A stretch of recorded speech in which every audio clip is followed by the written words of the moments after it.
Assalamualaikum warahmatullahi wabarakatuh.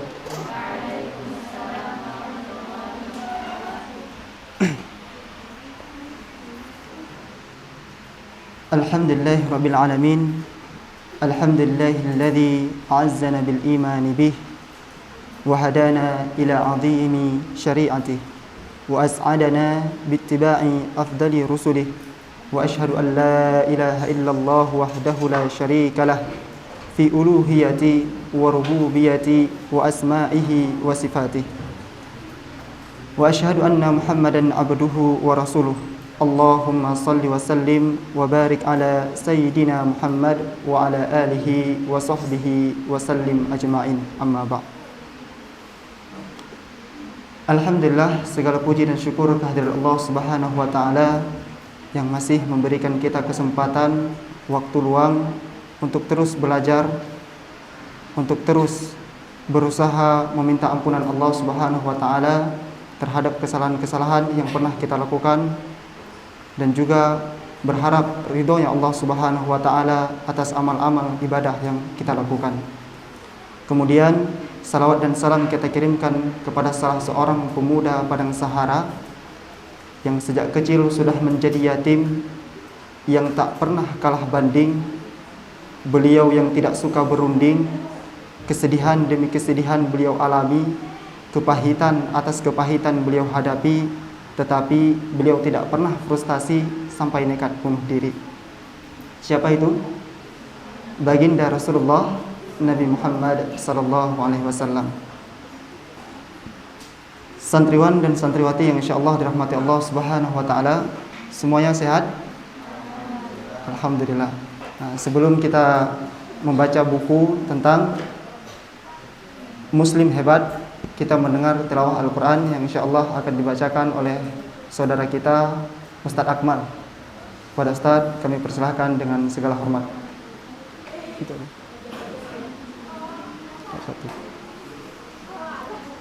Ayat 1 sampai 1 halaman.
Diulang ya tadi. Inna dari inna. Mal. dari inna arsalnaka.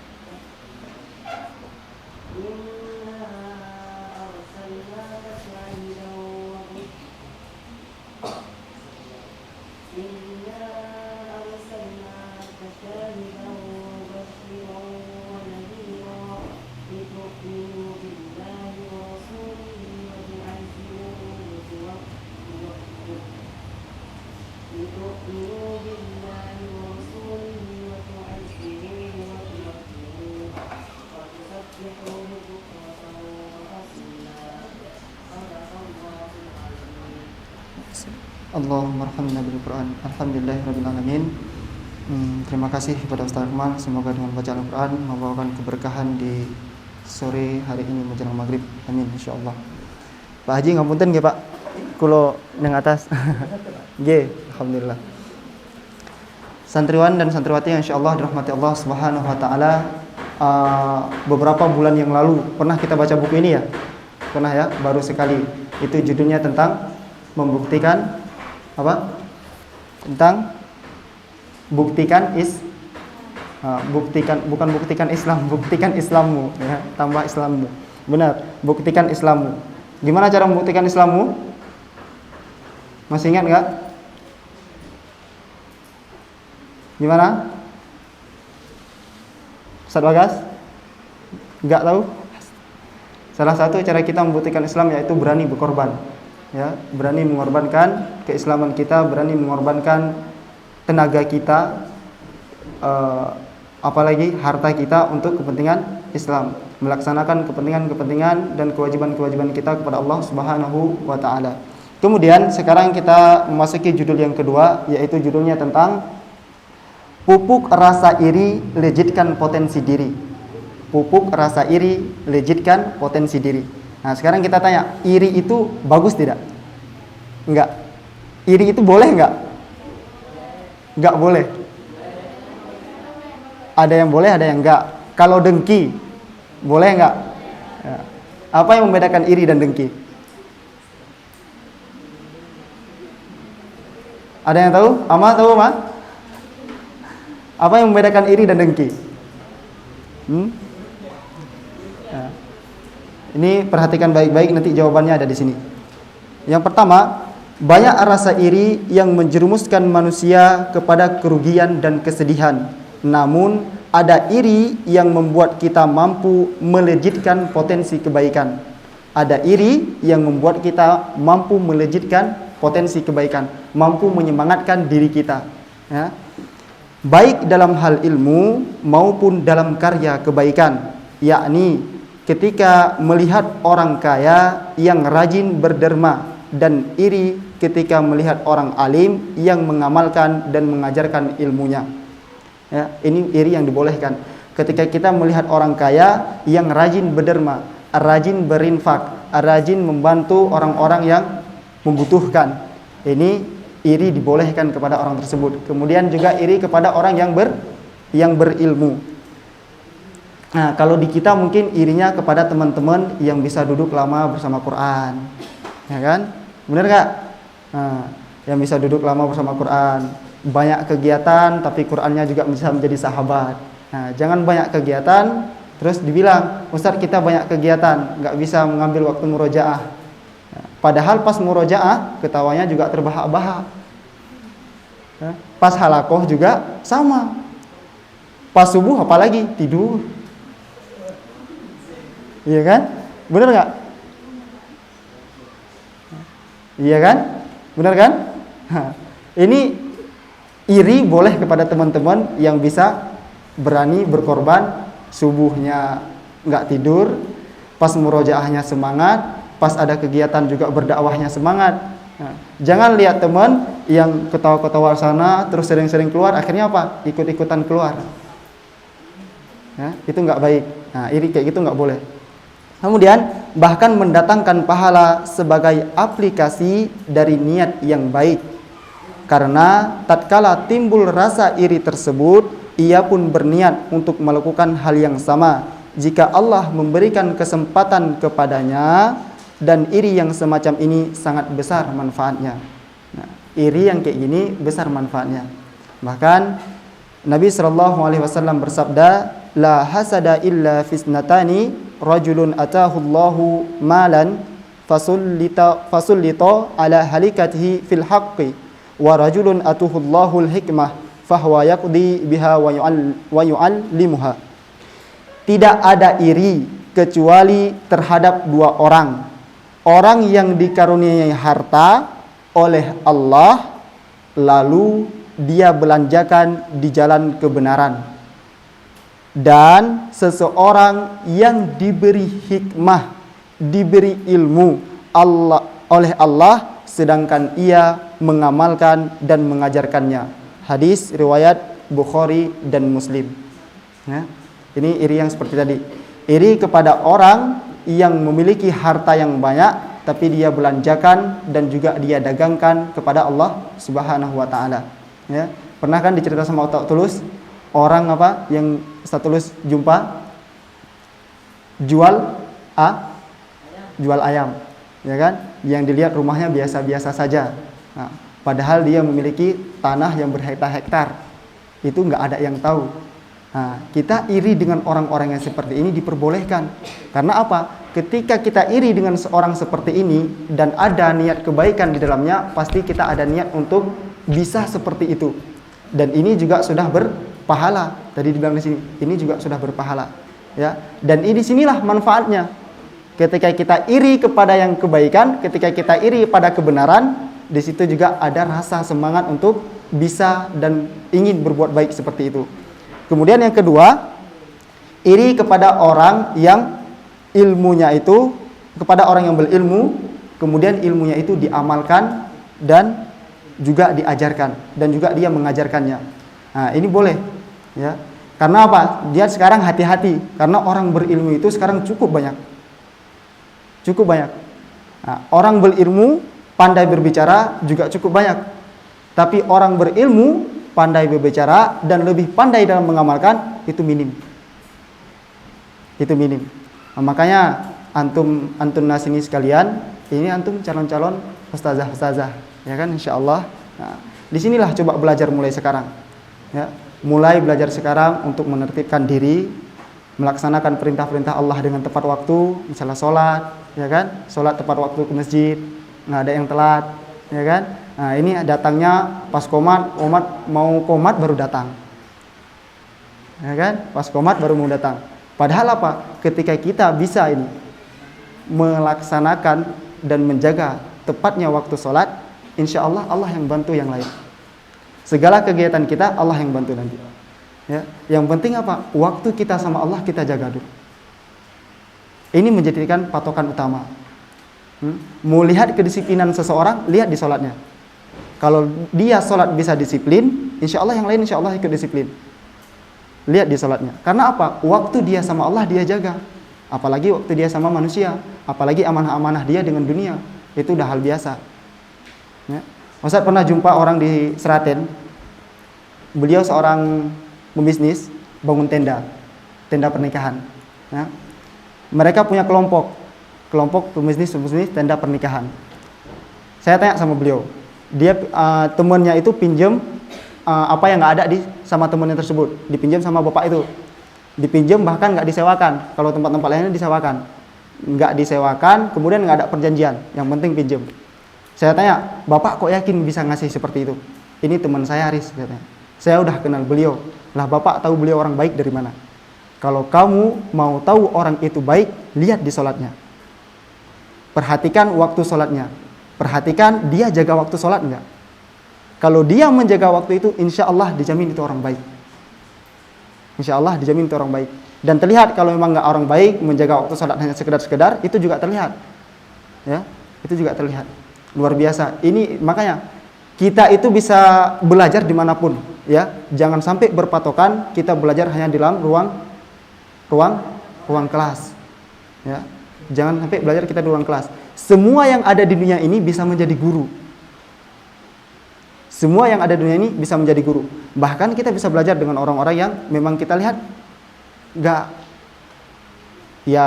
layak, misalnya gitu kan. Mohon maaf, nggak terpandang dan lain sebagainya. Itu kita bisa belajar dari mereka. Belajar tabahnya, belajar sabarnya, belajar qanaahnya, belajar menerima segala takdir Allah. Kita bisa belajar dari mereka. Nah, maka jangan pernah ngerasa diri ini lebih besar dari orang lain, ya kan?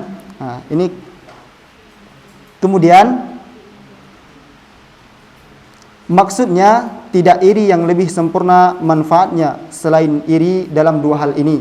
Selain bahwa dua hal ini merupakan sarana takarrub, merupakan sarana mendekatkan kepada Allah yang paling kuat, sehingga layak apabila seseorang iri terhadap dua golongan ini, dan begitulah dijelaskan oleh Ibnu Hajar Al-Asqalani dalam Fathul Bari.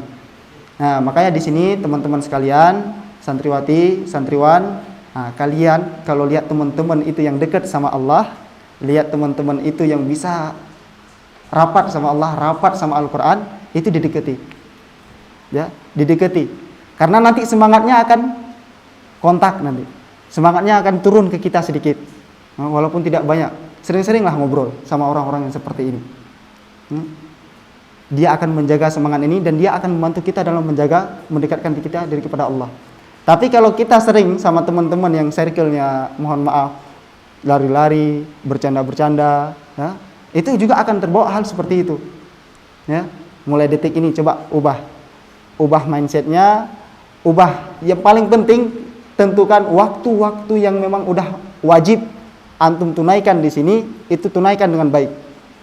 Tunaikan dengan baik. Semisal waktu tambah ziyadah, gunakan waktu itu dengan baik. Udah nambah ziyadah aja di situ, nggak usah banyak ngobrol, fokus saja di situ. Kalau banyak ngobrol nanti memang balik ke kamar baru bilang, saya nggak dapat hafalan tadi. Ya memang nggak dapat. Taunya ngobrol tadi. Saya nggak dapat hafalan tadi. Ya memang nggak dapat karena subuhnya tidur, ya kan? Nah, dulu kami itu kalau ada yang tidur suruh berdiri. Kalian udah berdiri sekarang kan? Yang tidur, nah, sambil nggak sanggup berdiri ya udah suruh jalan. Menghafal sambil jalan juga bisa. Cobalah. Kalau ada niat, insya Allah Allah bantu. Jangan hanya memikirkan dan berharap hafalan kita itu potensi dari diri kita doang. Itu adalah bantuan dari Allah. Maka ketika kayak gitu, minta bantuan dari Allah. Paham ya? Nah. Kemudian perbedaan iri dan dengki. Perbedaan iri dan dengki. Iri semacam ini disebut dengan ghibtah, yang berbeda dengan umumnya hasad atau dengki. Antara keduanya memiliki perbedaan yang jelas dari sisi karakter dan pengaruhnya.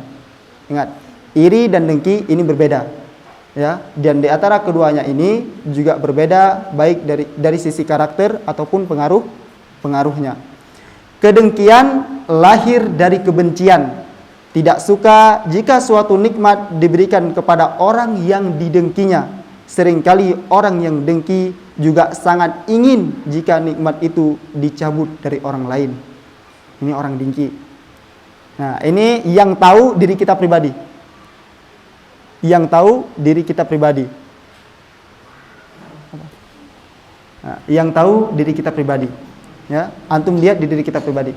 Ada nggak rasa itu? Kalau kita lihat teman hafalannya mungkin, hafalannya bagus, ketika dia tasmi lancar, ya, terus ada rasa, wah kok dia lancar-lancar terus ya? Besok pas lihat, ya Allah semoga dia nggak lancar. Ada rasa kayak gitu. Ini mah dengki, rasa kebencian kepada teman. Ini ada dalam dunia pembelajaran, ini ada dalam dunia pendidikan, ini ada, bahkan di dalam dunia anak tahfiz juga ini ada. Ya, makanya hati-hati dengan hati itu hati-hati, ya, jaga itu hati. Nah, tapi kalau kita lihat teman kita iri, ya Allah semoga besok minggu depan saya bisa seperti itu. Nah, jangan cukup sekedar berdoa, ikhtiarnya nggak ada, sama aja nggak bisa. Ketika kita udah melihat seperti itu, semangat kita muncul, ya tunaikan, ikhtiarkan, ya, tunaikan dan ikhtiarkan. Kemudian sedangkan ghibtah muncul dari rasa cinta. Ghibtah muncul dari rasa cinta. Ia ridho suatu nikmat itu dianugerahkan kepada saudaranya, sehingga sama sekali tidak ingin nikmat itu hilang dari saudaranya pada saat yang sama. Ia juga ingin memiliki dan berbuat kebaikan sebagaimana saudaranya. Ingat, ghibtah ini muncul dari hati, yaitu rasa cinta. Nah, ini dengan rasa cinta yang muda-muda biasanya aneh-aneh. Ya. Hati-hati, cinta ini bisa menjadi benar. Cinta ini benar sebenarnya. Karena apa? Cinta itu terletak hanya kepada Allah. Antum cinta sesungguhnya letakkan kepada Allah. Mencinta sesungguhnya berharap kepada Allah. Cinta kita dengan Quran, ya dekatkan dengan Quran. Cintanya Quran perlu kita kejar. Cinta Quran perlu kita cari. Jangan menunggu, dia nggak akan datang. Ya, cinta Quran itu nggak akan datang. Kemudian ketika cinta Quran udah datang, itu dia akan ada rasa pengen selalu baca Quran. Itu akan terasa, pengen selalu baca Quran. Ya. Mau apapun pekerjaan kita, selelah apapun harian kita, itu rasa pengen baca Quran itu pasti ada. Dan insya Allah akan sanggup kita baca ketika kita bisa menemukan cinta ini. Nah, ini tadi dibilang cinta itu ghibtoh. Ghibtoh itu munculnya dari rasa cinta, yaitu ridho kepada temannya, ridho atas sesuatu nikmat yang dianugerahkan Allah Subhanahu wa taala untuk temannya. Hilang tadi. Di sini ada tentang Ibnu Qayyim memaknai kata cinta. Bentar ya.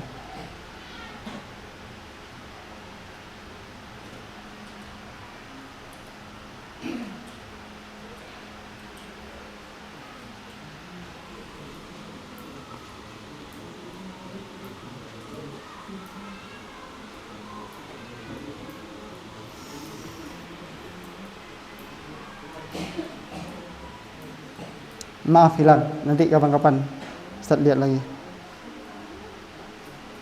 Oh ini, cinta merupakan sesuatu yang indah. Cinta itu mensucikan akal, mengunyahkan kekhawatiran, memunculkan keberanian, mendorong berpenampilan rapi, membangkitkan selera makan, menjaga akhlak mulia, membangkitkan semangat, mengenakan wewangian, memperhatikan pergaulan yang baik, serta menjaga adab dan kepribadian. Tapi cinta juga merupakan ujian bagi orang-orang yang soleh dan cobaan bagi ahli ibadah. Ibnu Qayyim Al-Jauziyah. Mau ditulis? Diulang. Ya. Nih, Ustaz ulangi. Cinta merupakan sesuatu yang indah.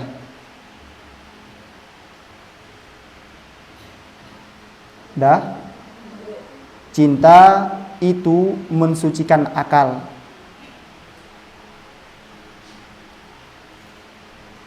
Dah?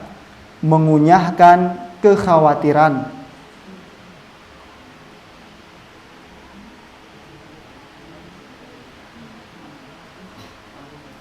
Mengunyahkan kekhawatiran. Makan. Terus memunculkan keberanian.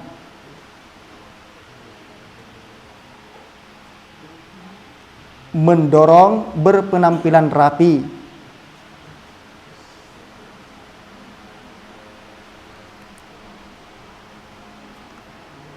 Dah, membangkitkan selera makan.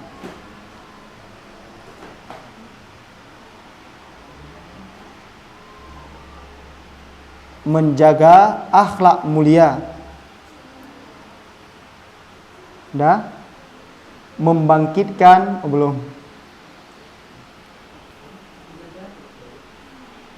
menjaga akhlak mulia. Udah, membangkitkan semangat.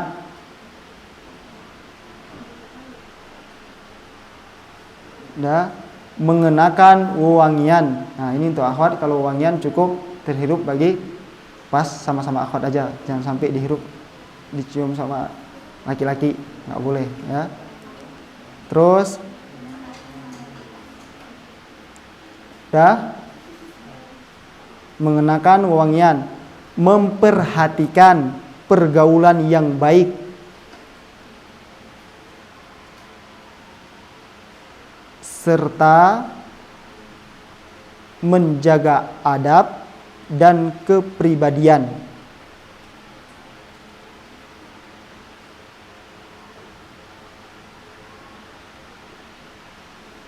Tapi cinta juga merupakan ujian bagi orang-orang yang soleh dan cobaan bagi ahli ibadah.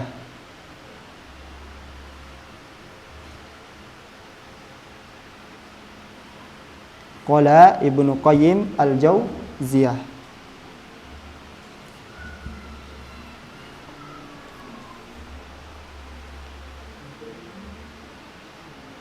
Udah semuanya? Nah, ini perhatikan ya.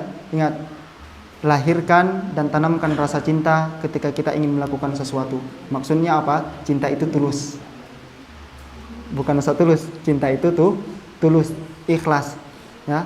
Antunna melaksanakan kewajiban di sini ziyadah, murojaah, diniyah, terus liqaul ummah, dakwah, ya. Itu rasa, buatlah, lakukanlah, laksanakanlah dengan rasa cinta, dengan rasa ikhlas, hanya untuk Allah.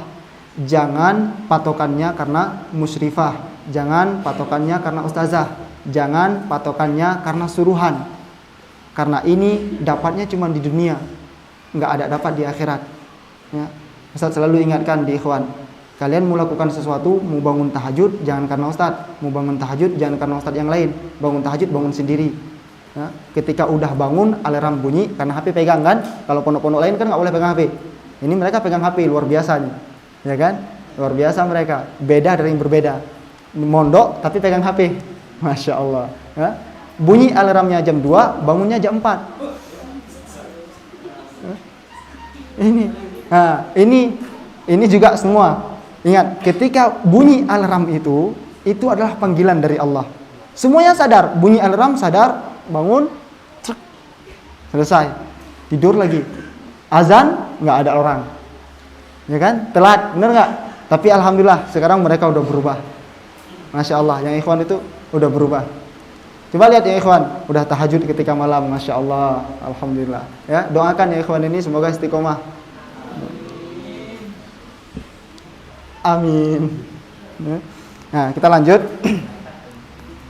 Dari sisi pengaruhnya pun juga berkebalikan antara keduanya. Rasa dengki mewarnai suasana hati dengan rasa dongkol dan jengkel. Ya, rasa dengki itu mewarnai rasa hati dengan rasa dongkol, jengkel, marah, ya, rasa nggak baik. Kemudian tak jarang ia mengalamatkan kejengkelan itu kepada Allah yang dia anggap salah alamat dalam memberikan anugerah. Dia akhirnya apa? Ujung-ujungnya salahkan Allah. Ya Allah kok saya begini, ya Allah kok saya begini. Ya, ini salah, nggak boleh. Ya. Kemudian dengki juga menjadi bibit permusuhan antara dirinya dengan orang yang didengki.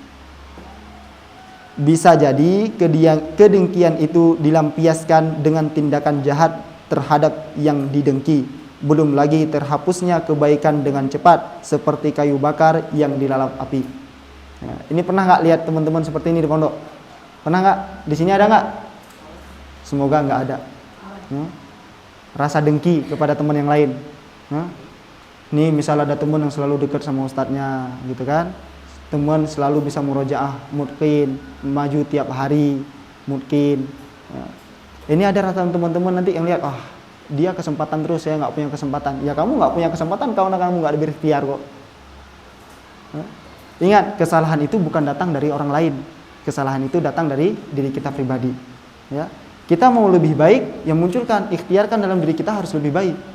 Jangan sekedar lihat kebaikan orang lain, terus ada rasa dengki di situ. Nah, rasa iri boleh untuk bisa menjadikan diri kita bisa lebih daripada dia, ya, bisa atau sebanding daripada dia. Gitu ya Pak Haji ya, masya Allah. Nah, kalau mau nanya masalah cinta tentang Pak Haji, tentang ikhlas, tulus, gitu, ya, tanya sama Pak Haji. Coba lihat Pak Haji, udah umurnya segini, banyak banget berkorban untuk kita. Ya, sekarang tanah yang antum dudukan ini, masjid yang antum dudukan ini dari keikhlasan beliau. Nah, semoga ini membawa keberkahan kepada beliau dan keluarga insyaallah. Amin. Ya. Kemudian adapun ghibthah, iri dalam kebaikan, memiliki dampak positif dan faedah yang sangat besar. Rasa itu akan menimbulkan keinginan untuk memiliki. Ya, rasa itu akan menimbulkan keinginan untuk memiliki, untuk bisa. dengan apa yang kita lihat. Contoh misal kayak tadi, orang yang dermawan, orang kaya yang dermawan, ada rasa ingin seperti itu. Kemudian lalu keinginan itu akan menjelma menjadi azam, akan menjelma menjadi tekad, akan menjelma menjadi ikhtiar untuk meraihnya, untuk mengikuti langkah kebaikan seperti yang telah ditempuh oleh saudaranya. Ketika seseorang melihat orang alim yang gigih belajar, mujahadah dalam beramal, dan tak kenal lelah dalam berdakwah, maka akan muncul keinginan untuk berbuat hal yang sama. Akan muncul keinginan untuk berbuat hal yang sama. Jadi kalau lihat orang ini gigih belajar, mujahadah dalam beramal, dan tak kenal lelah dalam berdakwah, ya, tak kenal lelah dalam berdakwah. Jadi nggak usah kenal tidur. Slogan sleep it itu dihapus. Ya, slogan sleep it itu dihapus. Kita di Ikhwan ada slogan masing-masing gitu. Teman-teman ada slogan masing-masing mereka. Ada yang setelah bekerja sleep it gitu ya. Udah bekerja tidur makan.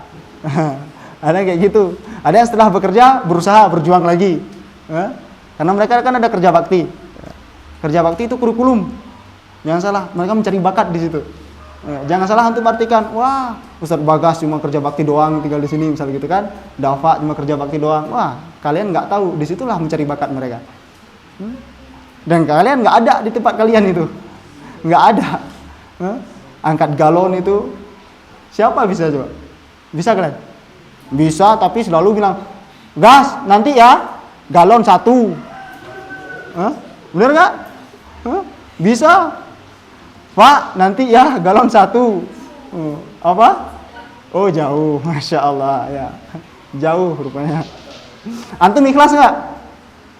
Ikhlas. Oh, ikhlas banget malahan. Ya. Alhamdulillah. Terus, karena itulah para ulama menyukai kisah-kisah para tokoh pendahulunya, yang dengan membaca atau mendengarkan kisah mereka, hati tertarik untuk mengikuti jejak mereka. Dalam hati pun akan semakin tumbuh rasa cinta kepada orang-orang solih. Padahal di akhirat manusia akan dipertemukan dengan orang yang dicintainya. Di akhirat kita akan ditemukan dengan orang-orang yang kita cintai. Dan ini kalau kalian pengen lihat dunia, pengen semangatnya lebih kuat daripada yang sekarang, itu HP sekarang udah ada di tangan. Ya, buku banyak di perpustakaan. Coba buka buku-buku sejarah. Buka buku sejarah. Kita akan merasakan di situ ghirohnya, himmahnya para sahabat terdahulu. Para ulama-ulama yang ketika mereka berjuang mengamalkan ilmu. Bayangkan, coba lihat ulama-ulama kita. Hadis yang dulunya nggak tersusun, kita sekarang udah tersusun, jarang kita hafal. Ya kan? Hadis satu hadis ditempuh jaraknya luar biasa. Dan itu kadang jalan kaki, kadang naik unta. Nggak ada kayak sekarang. Tinggal naik mobil, jalan tol 40 km, 80 km, sekali hilang. Selesai daripada itu, hilang juga hafalan. Sekarang cepat menghafal, waktu 30 menit hafal. Setoran, habis setoran pergi. Sekarang kayak gitu. Kita udah banyak ilmu, udah ada ilmu, tinggal kita ambil, tinggal kita resapi, tinggal kita hafal, tapi ini jarang kita lakukan, bahkan kita remehkan. Ya enggak? Apalagi libur kemarin. Ya kan? Libur kemarin. Ustaz yakin ini libur kemarin murojaahnya pasti kurang. Ya enggak? Murojaahnya pasti kurang. Enggak, alhamdulillah sebagian. Alhamdulillah sebagian. Udah pegang HP, yang dilihat apa? TikTok katanya. Dah satu. Yang kedua Instagram. Itu yang dilihat. Ya. Rebut-rebutan itu. Kenapa itu? Oh.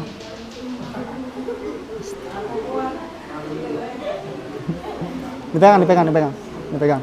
Nah. Dilihat TikTok, dilihat buka HP Instagram, dilihat Facebook, ya. Kalau di Facebook nunggu ada teman chat enggak? Teman chat kan dulu gitu, ya kan? Enggak ada paket nunggu WiFi. Gitu ya. Ketahuan tuh dia tuh yang ketawa-ketawa. Enggak ada paket nunggu WiFi. Ya. Misal ini, terus buka TikTok, pengen ikut buat-buatan sama kayak orang-orang lain. Di luar itu pengen buat kayak orang lain, ada musik-musiknya, terus astagfirullahaladzim, ya kan? Ya guys. Instagram juga gitu, rebut-rebutan upload foto, ya kan? Buat kata-kata bagus di situ. Ya nggak apa-apa, bagus kalau kita niatnya untuk berdakwah. Tapi jangan sampai itu dilalaikan. Jangan sampai karena itu dilalaikan kita. Kita ada kewajiban yang lebih besar daripada itu. Kewajiban kita dalam menjaga hafalan itu lebih besar. Ketika kita berdakwah, ketika kita terjun ke lapangan, itu ayat Quran kalau bisa kita paparkan kepada orang ketika kita berbicara, itu juga bagian daripada membaca Quran. Itu juga daripada bagian menjaga Al-Quran. Ketika kita menjaga adab, ketika kita menjaga akhlak, ketika kita jumpa sama orang lain bersosialisasi dengan baik, itu juga bagian daripada menjaga ayat Quran. Ya, paham ya? Bisa dipahami guys? Nah, makanya kalau ada HP itu jangan sering-sering. Setelah selesai ngaji, pergi ke markas, tiduran, buka Mobile Legend, seru. Buka nanti lagi. Gas, udah piket belum? Ntar saat. Udah sapu masjid belum? Ntar saat. Padahal apa? Semua yang kita lakukan di sini adalah bentuk daripada amal soleh. Kalau nggak kita lakukan jadinya amal salah. Benar nggak? Kita nggak lakukan amal soleh, jadinya apa? Amal salah, ya kan? Nggak dapat apa-apa. Tapi kalau amal soleh kita lakukan, kita niatkan karena Allah, kita dapat pahala. Makanya kalau sapu masjid pagi-pagi itu, sapu yang benar. Setiap orang sujud ketika bersih bagian daripada kita sapu, kita juga dapat pahalanya. Orang nyaman dalam sholat, ya kan? Benar nggak? Alhamdulillah. Nah, besok kita lihat, besok kan? Nah, mulai besok kita lihat, besok setelah halakoh, masjidnya rapi, bersih, wangi, Masya Allah, ya kan? Amin, Insya Allah, ya guys? Nggak ada lagi setelah halakoh, pergi masuk ke markas, ke kamar, nggak ada lagi lihat TikTok, nggak ada lagi lihat Mobile Legend, ya kan? Alhamdulillah. Nah, ini tadi kembali lagi kepada Dedi. Ketika kita ingin semangat kita lebih besar, itu lihat, buka buku sejarah.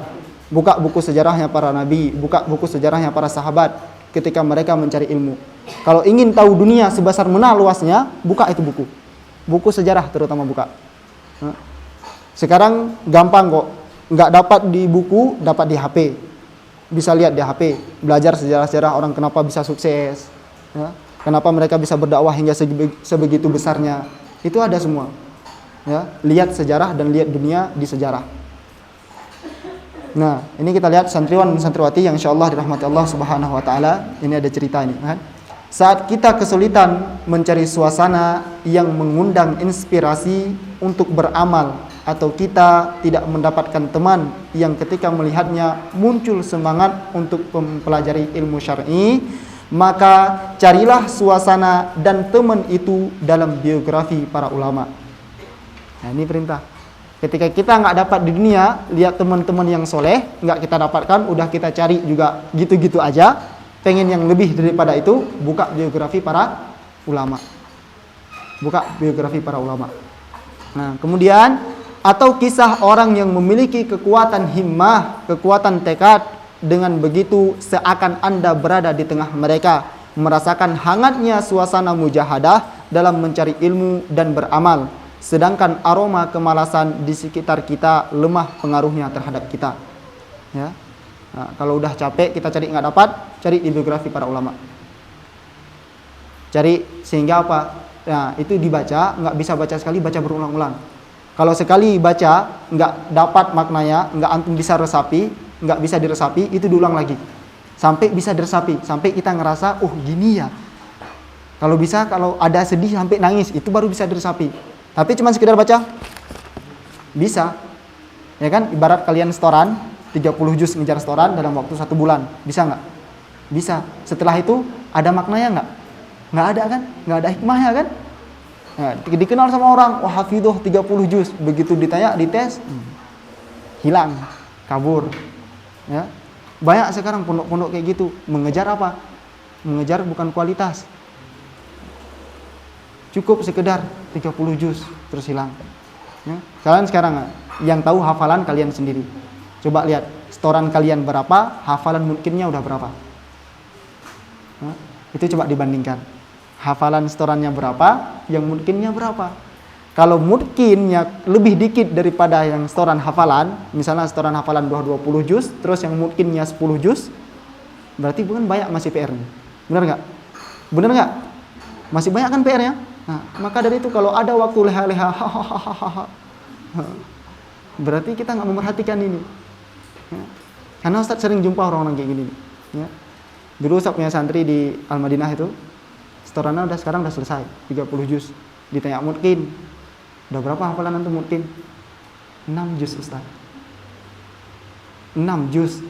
Kelas 1, kelas 2, kelas 3 SMP, ujiannya juz 1 sampai juz 8 terus. Coba lihat, kelas 1, kelas 2, kelas 3 SMP, ujiannya juz 1 sampai juz 8 terus. Kan nggak ada makna ini di kita. Terus alasan, nah Ustaz kita di sini disuruh kejar setoran doang, nggak disuruh kejar mungkin. Nah, ingat, kemampuan kita itu berbeda-beda. Ya. Ketika antum cukup fokus saja, fokus waktu sekarang ziyadah, udah fokus ziyadah, nggak usah ngambil lain. Nggak dapat dia jam itu 2 jam nggak dapat ziyadah, udah nanti murojaahnya nanti. Cobalah buat kayak gitu, fokus saja dan yakin itu karena Allah. Yakin itu karena Allah. Bisa. Saya pernah cerita belum ya? Ustaz dulu punya teman 2 orang, sahabatan ini. Mereka bukan lulusan pondok. SMP SMA-nya nggak di pondok. SMP SMA-nya di luar negeri. Terus yang satu masuk pondok. Nah, udah pernah ya? Belum. Yang belum ya, untuk yang belum. Yang satu pengen masuk pondok selesai SMA. Selesai SMA dia masuk pondok. Dia keterbatasan dalam menghafal. Nah, ini mereka bersahabatan. Selalu berdua ini. Akhirnya yang satu lagi masuk pondok juga, bareng-bareng. Sekalian bareng dan dikirim sama ustadz yang sama ke Jogja. Nah, yang satu ini dia jenius. Cuman baca arti bisa hafal. Cuman baca arti. Hitungan detik itu. Hitungan menit baca arti, dia itu bisa hafal 1 halaman, tapi nggak pakai kadar tajwid. Itu kekurangannya. Nah, kemudian yang ini yang lambat, dia lambat tapi semangatnya besar. Baca Qur'annya. Nah, kalau kita bandingkan, kalau kita lihat secara dunia, nah ini otomatis kan kalau yang ini udah 20 juz, ini dia masih 10 juz. Ya enggak? Nah, cuman yang satu ini semangatnya besar. Kalau dia setoran 1 halaman, saya harus setoran juga 1 halaman. Dia setoran 2 lembar, saya setoran 2 lembar. Benar, dia semangatnya kayak gitu. Temannya setoran 2 lembar, dia setoran 2 lembar. Orang lain makan, dia nggak makan. Kalau lapar banget, dia keluar, makan terus masuk lagi masjid. Luar biasa nggak? Ya kan? Lapar, makan terus masuk lagi masjid. Dan dia nggak pernah itu bajunya jauh-jauh dari masjid. Buka baju kalau udah selesai halakoh, udah selesai ini, buka baju kokonya, taruh itu di tempat wudhu. Jadi udah selesai makan langsung ke situ, wudhu lagi, pakai lagi, langsung masuk masjid lagi. Dan ini rupanya ketika selesai di pondok pendidikan nggak jauh beda hafalannya, cuman beda 1 juz. Kan luar biasa ini. Udah bacaan bagus, hafalannya bagus, mungkin lagi. Apa semangatnya di sini? Berani mengorbankan waktu. Ini dilakukan dengan rasa cinta. Kalau rasa itu nggak ada, itu nggak akan ada, nggak akan muncul itu. Nah, ini coba nanti semangat kalian muncul lagi di sini, ya teman-teman yang terutama di ikhwan, ya. Coba ditingkatkan lagi hafalannya. Kita di sini udah mencari bakat, ya kan? Kita di sini berdakwah, kita sini berjuang. Nah, jangan berarti dengan segala kegiatan kita itu menggagalkan kita menghafal Quran, nggak ada. Cukup kita hafal setengah halaman, tapi mungkin. Cukup kita setiap hari setoran hafalan, setengah halaman mungkin. Daripada banyak setoran, tapi nggak ada makna. Daripada banyak setoran, tapi nggak ada efek untuk tubuh kita. Sia-sia. Paham ya? Nah. Dan Ana ini ngerasa sendiri dulu. Ana juga punya teman yang mulai dari nol, tapi dia bisa ujian 10 juz pas lulusan. Kami terbengkalai. Karena apa? Banyak alasan. Ketika udah disuruh setoran, disuruh peraturan-peraturan gini-gini, kami selalu geng-gengnya pemberontak. Wah Ustaz, kok kayak gini? Nyesalnya kapan? Pas udah lulus. Ada maknanya semua ya. Kita lihat dia orang yang pendiam, tapi akhirnya ada makna. Ya, ini satu cerita lagi ya, semangat orang yang satu ini. Itu pernah libur pondok, kayak kalian nih, libur kemarin, ya kan? Karena kami orang jauh nggak pulang. Kami orang Sumatera, dia orang Jambi, nggak pulang. Akhirnya apa? Besok janjian sama teman yang Jawa pulang ke rumah mengambil motor, kita jalan-jalan ke Gunung Kidul, ke pantai. Jalannya pagi. Dia itu nunggu selesai murojaah jam 3 malam. Jam 3 malam itu belum tidur. Saya bangun jam 3 malam, dia masih baca Quran. Dengan lampu apa? Lampu duduk di bawah lampu itu. Kami bangun jam 3 malam, dia belum, masih hafal Quran. Masih dekat sama Quran. Setengah 4 baru ke Gunung Kidul, ke pantai. Sholat subuh di jalan. Ya kan? Pulang daripada itu sore, mandi, masuk masjid, bukan tidur. Teman-teman lain capek, ya enggak? Dia enggak, masuk lagi masjid, duduk di yang sama, baca lagi Quran. Nah, ini iri sama teman-teman yang kayak gini, ini boleh. Ini boleh. Nah, Ana setelah tahu sejarah dia, ya, dia itu sebenarnya kepala toko baju Rabbani. Bukan merek Rabbani, ada satu merek lagi di bawah Rabbani. Dia itu kepala tokonya. Dan udah dijanjikan sama bosnya itu, dia besok lanjutin tokonya itu. Bahkan dinikahkan. Nah, tapi qadarullah dalam waktu itu dia berubah, saya pengen hafal Quran, ditinggalkan itu semua. Ya, tinggalkan itu semua. Sampai sejarah dia setelah menghafal Quran itu, dia pulang, Allah kasih yang lebih baik. Ya, beliau jadi sekarang ketua LP2DQ. Tahu Wadah Islamiyah kan? Wadah Islamiyah. Beliau jadi ketua LP2DQ di Jambi, di daerah. Nah, dikasih ngurus pondok bareng sama istrinya. Pulang, hafal Quran, nikah, ya kan? Dikasih amanah, berdakwah, berjuang Pak Haji. Nah, ini alhamdulillah banget ini.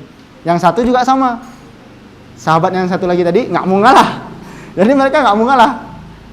Pulang, nikah, bahkan nikah yang lebih tua sama sarjana lulusan S1.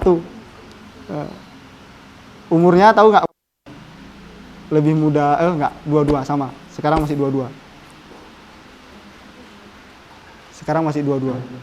Nah, pulang, nikah, dikasih amanah.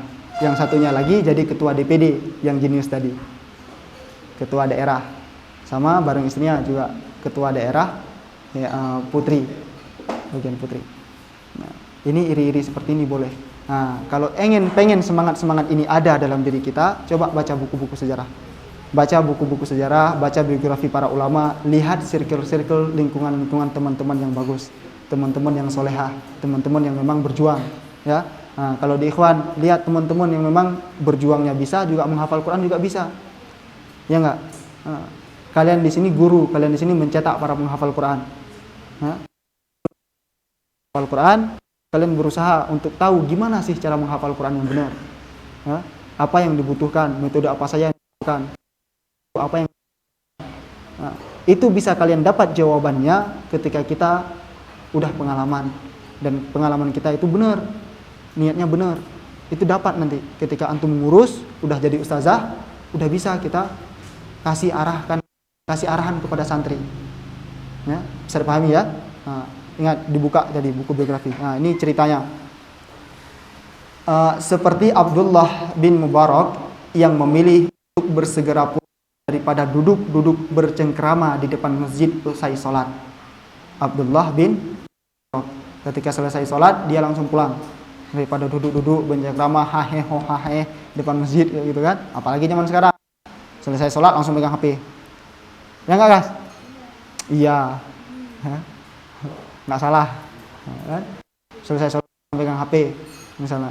Selesai sholat langsung ngobrol hal-hal yang nggak nanti mau jarang ngomong tentang dakwah. Ya. Inilah Abdullah bin Mubarak ketika selesai sholat dia langsung pulang, nggak mau bercengkrama dengan teman yang lain. Nah, ketika beliau ditanya kenapa, beliau menjawab, aku ingin gabung dengan sahabat Nabi. Orang-orang pun bertanya, bukankah mereka sudah wafat? Beliau menjawab, aku bergabung bersama mereka dengan membaca kisah tentang mereka. Abdullah bin Mubarak pengen apa? Selesai sholat, zikir, terus ngobrol, tapi langsung pulang. Pengen apa? Belajar, buka buku sejarah tentang para sahabat Nabi. tentang para sahabat Nabi. Dengan cara itu orang kemiripan karakter Abdullah bin Mubarak dengan para sahabat. Ada kemiripan karakter dengan para sahabat. Karena apa? Dia sering membaca buku sejarah tentang para sahabat. Ya. Dan dalam hal ilmu maupun dalam berbuat dan beribadah. Hingga seorang ulama memuji beliau, tidak ada yang membedakan Abdullah bin Mubarak dengan para sahabat selain bahwa para sahabat pernah bertemu Nabi, sedangkan Abdullah bin Mubarak tidak. Dah, perbedaannya cuma itu, karena nggak pernah jumpa Nabi, nggak pernah jumpa para sahabat. Tapi yang menyamakan Abdullah bin Mubarak itu bisa setara dengan para sahabat adalah karakter. Nah, maka di sini jadi kutu buku. Ya, saya tulis sudah bilang itu. Coba baca buku. Udah baca Quran, pulang baca buku. Baca buku nggak perlu banyak-banyak, cukup 1 halaman, 1 judul cukup, 1 paragraf juga cukup. Untuk melahirkan semangat itu. Ini kan ada apa namanya itu? Apa namanya? Yang halaman-halaman itu? Nah, daftar isi. Nah, itu kan daftar isi. Nah, dibuka daftar isinya. Nah, dibuka, lihat judulnya di situ. Apa yang dibaca?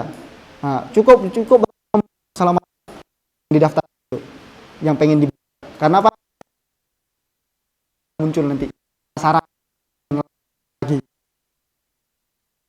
Itu untuk melahirkan ya. Besok selain daripada Quran, keluar dari masjid bawa buku kemana-mana. Siap ya? Dari Khotijah, Syah, masjid, balik lagi ini kan tawaf gitu kan, bawa buku. Nah, sambil jalan bawa 1 judul. Cukup 1 judul. Terus ketika jumpa orang, akhi. Enak kayak gitu kan? Tentang ilmu terus jumpa orang, assalamualaikum. Lihat, ini merupakan apa ya? Tak sebuah lingkungan, membentuk sebuah lingkungan. Nah, kita di sini daripada selain berdakwah untuk diri kita pribadi, masyarakat, bermasyarakat. Nah, Pak Haji ya, coba lihat. Sekarang kita udah ada pondok di sini. Tapi mohon maaf, di samping-samping kita juga masih ada orang yang nggak pakai jilbab. Benar? Benar nggak? Nah, ketika kita jalan biasa-biasa aja, masih ada ya biasa-biasa aja. Seharusnya ketika melihat lingkungan kita seperti ini, mereka bisa ikuti. Ini kenapa nggak bisa ikuti coba? Ada rasa kita untuk bisa mereka itu ikut dengan kita, bisa sama kita. Nggak ada rasa keinginan untuk bisa dengan circle ini, cetak, dibentuk ini. Ketika kita jalan, lihat mbah simbah, disapa dengan baik. Jangan ketika kita jalan cuman bicara sama kita, nggak kita open orang lain. Dengan rasa itulah mereka dekat sama kita. Dengan rasa itu mereka ketika kita bilang, mereka juga. Tapi, ini Ustaz dapat laporan kemarin, ada itu.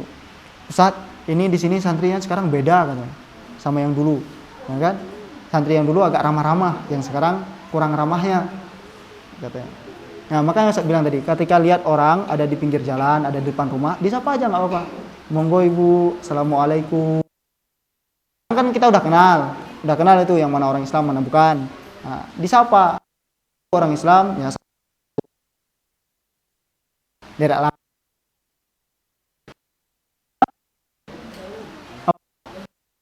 Sewu, derek langgo. Apalagi mah? Kamu orang Jawa, kamu bukan orang Jawa. Apalagi? Nah, pokoknya gitulah. Nah, Ustadz belajar sopan juga banyak di Jawa. Belajar sopan santun itu banyak. Makanya yang luar-luar Jawa ini. Mana yang luar Jawa? Ya kan? Kalian banyak belajar sopan santun di sini kan? Di Sumatera itu nggak ada orang sapa-sapa.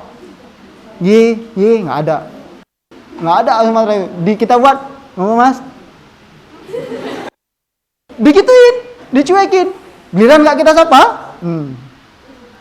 Nggak ada, sombong gue. Sombong kau katanya kan? Coba itu, Sumatera kayak gitu tuh orangnya. Coba tanya tuh Mbak Siska tuh yang santri baru yang pernah di Aceh. Coba tanya orang Aceh kayak gimana. Tapi beda sama orang Aceh di sini insyaallah. Masya Allah. Ya, astagfirullah. Ya, cuek orang Sumatera itu.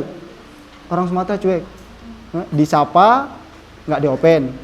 Giliran nggak disapa dibilang sombong. Itu orang Sumatera kayak gitu. Nah, umum orang luar Jawa seperti itu. Jadi kalau kalian mau belajar sopan santun, belajar di mana Pak Haji? Di Jawa, lingkungannya di Jawa. Orang Jawa itu serba apa adanya. Ada motor masih jelek bisa digunakan, gunakan. Ya nggak? Coba lihat, bener nggak? Orang pergi ke sawah bisa pakai sepeda. Orang luar Jawa nggak mau lagi pakai sepeda. Motor dulu, nggak ada motor saya nggak mau ke sawah. Bener, nggak ada motor nggak mau ke sawah. Itu belajar lingkungan itu. Nah, makanya tadi saya bilang di awal. Kita belajar itu jangan cukup berpatokan di ruang belajar, di ruang kelas dan lihat itu bisa menjadi guru. Lingkungan kita itu bisa menjadi guru. Ya, lingkungan kita itu bisa menjadi guru. Nah, munculkan semangat-semangat ini. Himmah-himmah ini, ya, tekad-tekad ini. Wah, kemana tadi ini? Nah, kemudian alhamdulillah kisah para ulama amilun kita akan banyak mengambil manfaat dari kisah para pelopor kebaikan dengan variasi zaman, latar belakang dan keadaan serta dengan warna-warni unggulan amal yang mereka miliki. Kita juga lebih mudah menentukan arah bakat, cita-cita dan potensi kita dengan membandingkan dan melihat sisi kemiripan kita dengan mereka. Apakah ingin menjadi orang alim yang beramal dan mengajarkan ilmunya, atau orang kaya, rajin berderma, rajin berinfak? Nah, ini salah satu tujuan ketika kita bisa membaca biografi para ulama, kita bisa cari tahu arah, bakat, cita-cita. Ya, itu bisa kita cari tahu dalam diri kita. Nah, kalaupun kalian kurang dalam membaca, nggak suka dalam membaca, ya nonton film-film sejarah. Nah, ya guys, nonton film-film sejarah. Nah, yang di Ikhwan itu sedang nonton film Osman. Gitu. Nah, yang di Ikhwan tentang nonton film Osman tentang berdirinya dinasti Utsmaniyah. Nah, rupanya di film Muhammad Al-Fatih. Tapi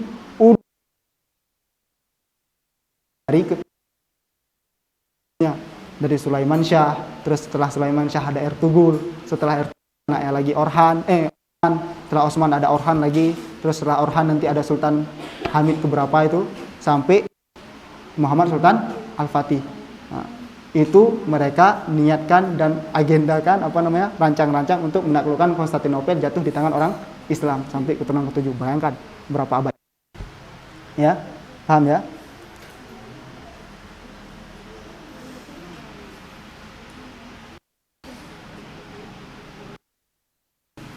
Nah, di sini kan tadi dibilang kisah-kisah para ulama amilun banyak bertebaran dalam karya para ulama juga. Ulama artinya mencetak ulama yang memiliki, ya, itu ulama amilun. Sudah ada ilmu, wajib diamalkan. Ya, wajib diamalkan. Sudah ada ilmu, baca, udah tahu, terus diabaikan, itu nggak baik. Tahu terus diabaikan. Ya. Kemudian bahkan kita akan mendapatkan banyak contoh dari para pendahulu kita yang memiliki kedua-duanya. Seorang alim yang padat jadwal belajar dan mengajar, rajin ibadah, namun juga menjadi hartawan yang dermawan. Tahu nggak siapa itu? Tahu nggak? Ilmunya dapat, terus jadwal belajar mengajarnya ada, ibadahnya juga luar biasa, terus menjadi juga orang yang hartawan yang dermawan. Siapa itu? Siapa? Semisal siapa? Abu Hanifah, Abu Umar, Abu Hanifah yang dikenal sebagai fuqaha dan imam mazhab. Namun sejarah juga mencatat beliau sebagai pembisnis yang handal. Selain mendapatkan sedekah ilmu, santri-santri beliau juga tak sedikit yang mengenyam keberkahan rezeki yang beliau dermakan, yang beliau infakkan, yang beliau sedekahkan. Berkumpul pada diri beliau dua kekayaan dan dua kedermawanan. Beliau kaya ilmu dan harta, kemudian mendermakan keduanya di jalan Allah. Tidakkah kita iri kepada beliau? Iri nggak? Enggak, Ustaz. Kita nggak punya ilmu, nggak punya harta. Ya kalau nggak mau berusaha dulu. Ketika udah punya ilmu, menghafal, ajarkan itu anak-anak. Ajarkan adik-adik bacaan. Nah, selain daripada mengajar, kalian juga ngelatih sabar di situ. Ngelatih sabar. Kita suruh duduk berdiri. Gitu juga santri. Santri disuruh ke masjid. Kamu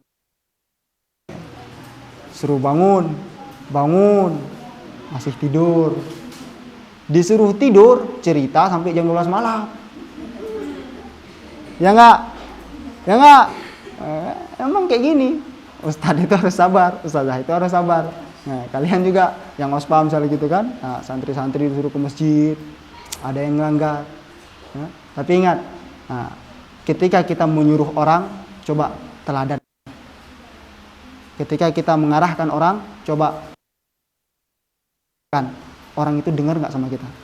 Kalau kalian bisa mencontohkan, insya Allah orang yang kita urus itu cukup dia. Kita lihat aja besok dia udah pergi. Lihat aja. Masjid, yuk ke masjid. Allah kan seperti itu. Tapi kalau cuma sekedar suruhan, terus nggak kalian contohkan, mati dia nggak mau. Beberapa kali pun pasti dia nggak. Paham ya? Bisa dipahami ya? Nah, dari inti tadi, apa yang membedakan kedengkian dan iri? Apa yang membedakan kedengkian dan iri? Berapa menit lagi? 5. Apa? Satu aja yang membedakan kedengkian dan iri. Apa? Masa ikhwan kalah sama akhwat? Apa? Yang besar suara. Suara akhwat aja besar ketika ngaji kalian. Apa?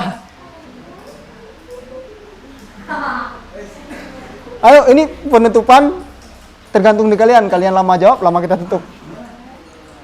Enggak. Apa?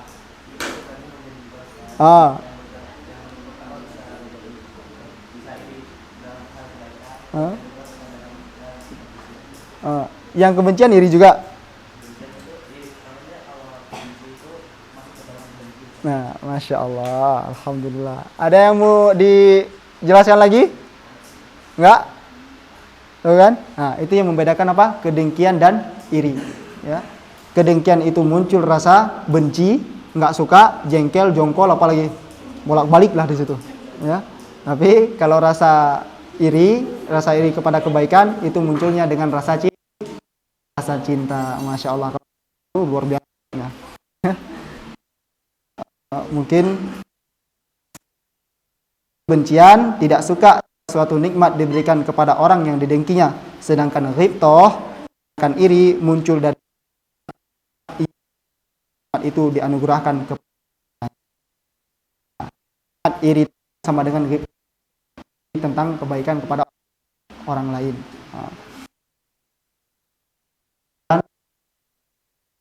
Maaf.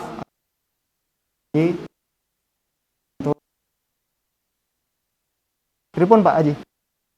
G. Aduh. Ini.